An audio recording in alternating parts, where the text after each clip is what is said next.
प्रभाग क्रमांक 29 हे सगळं मी फोनवरती पाहिलं. घराघरामध्ये पाकिटं जात आहेत, पैशाची पाकिटं. आणि हीच आता निवडणूक संपली आहे, नेमणुका सुरू झालेल्या आहेत. आणि आम्हाला किंवा तुम्हाला असं वाटत असेल की आपण मतदान करतोय म्हणजे आपलं सरकार निवडतोय, मला असं वाटतं की ही कदाचित शेवटची निवडणूक असेल.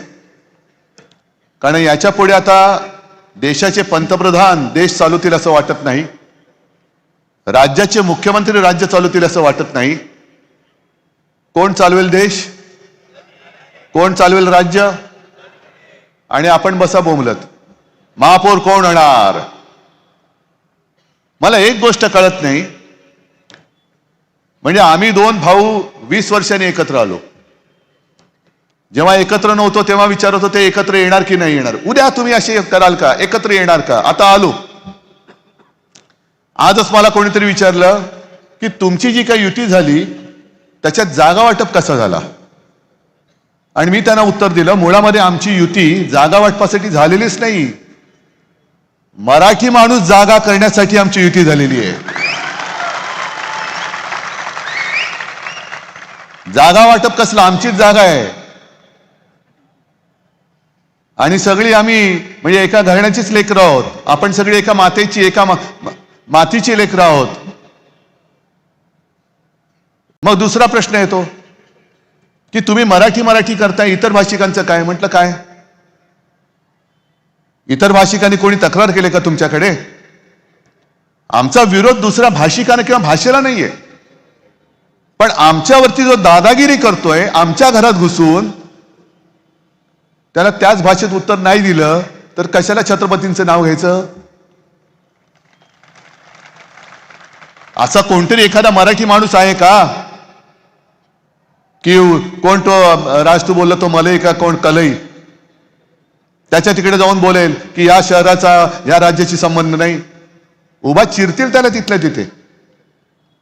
आम्ही सहनशील आहोत, आम्ही सगळ्यांना आपलं मानत आलो. आणि आता आपलं मानता मानता जे कोणी आमच्याशी दादागिरी करतायत त्यांना थोडंसं त्यांना कानफटा एवढं दाखवून दिलं तर काय चुकलं आमचं? काय चुकलं काय आमचं? इतर भाषिकांचं आमचं काहीच म्हणणं नाहीये. मराठी आमची आई आहे, ठीक आहे, हिंदी आमची मावशी आहे. पण या गद्दाराबरोबर जो आणखीन एक गद्दार मुंबईचा गेलाय, तो जे मध्ये बोलला होता की मराठी माझी आई आहे, हिंदी माझी मावशी आहे, आई मेली तरी चालेल. अरे आईवरती वार करणारी अवलाद, म्हणजे एवढी गद्दार लोक या महाराष्ट्रामध्ये निपजू कसे शकतात हेच मला कळत नाही.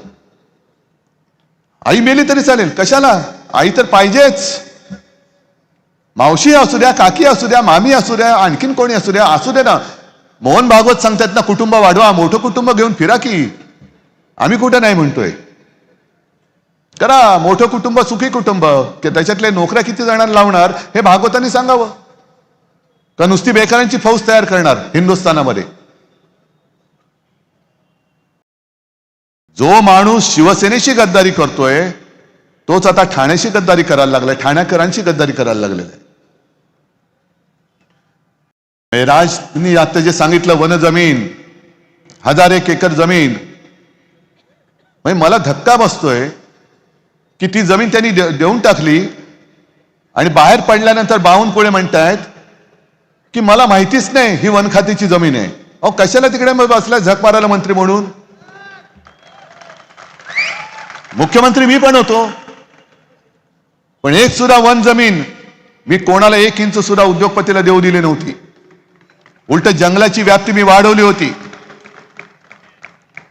माझ्या काळामध्ये जेवढं जंगलाचं काम झालं, जंगलं वाढवली, तेवढी मला नाही वाटत ह्या आधी कोणी केले असतील. कोणीच केलं नसेल. आणि गणेश नाईकांना मला सांगायचंय, कारण त्यांनी कसं आहे, ते शेवटी माणूस आहे. त्यांनी मध्ये एक ऑर्डर काढली बिबट्याना, शूट ॲट साईट. कारण बिबट्या आता मानवी वस्तीत घुसायला लागले, नाही घुसता कामा, बरोबर आहे. पण बिबटे जर का मानवी वस्तीत दिसले तर शूट ॲट साईट. मग माणूस जर